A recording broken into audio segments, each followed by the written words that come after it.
and you're to listen. And I want to tell all of the people that are listening, like, this is obviously I would consider one of my father figures who helped for me, prayed for me, gave me words of encouragement.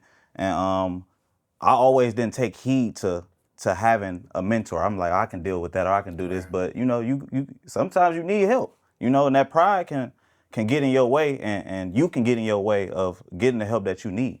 And I think the greatest thing for me was to be in situations to have good friends and people that have fathers that that you can pull anything from. That's right. I think those are the things I realized that actually helped me grow in a lot of spaces that I was covering up, that I was suppressing. So I wanted to say thank you.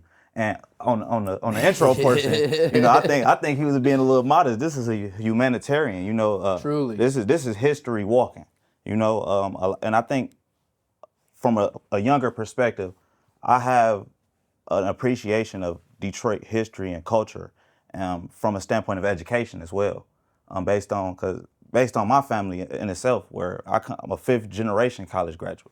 So I come from a family that values education. Congratulations. Thank you. I appreciate that. You're the start. Yeah, I appreciate that. And a lot of the times from the city we from, we don't value education or knowing our culture. And I think this is one of those people, if you see him around, he'll holler at you and give you some good words of advice, man, if you ask. Bless you. And what I got to say, too, is going into the history, just the city's architecture. Because, beautiful. there was some projects like Cobo Hall.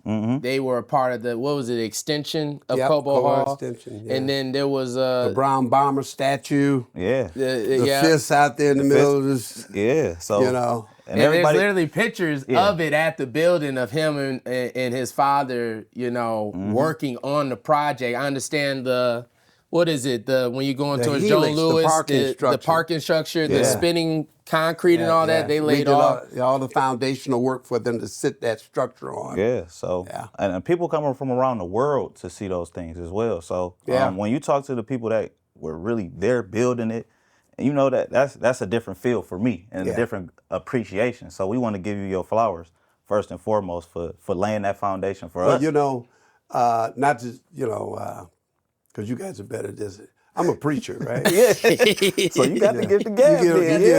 I don't have the mic in front of me. I got it. I got it right here. I got you. But who knows, who would have thought that God would use men in construction that have some difficulties and addictions and don't know it, and you don't know it, and you find, so you don't know where all this is leading. Your road is being paved out, and your destiny and the drive, So God will use your drive, and the enemy will use your drive too. It all depends on which one you let use it. Yeah. Right. And that's what happens to a lot of young guys. They have this passion and this driven, and but they have to choose a side to do. Yeah. Am I going to use this drive to lift up mankind or my neighbor, or am I going to use this drive to pull them down? Yeah.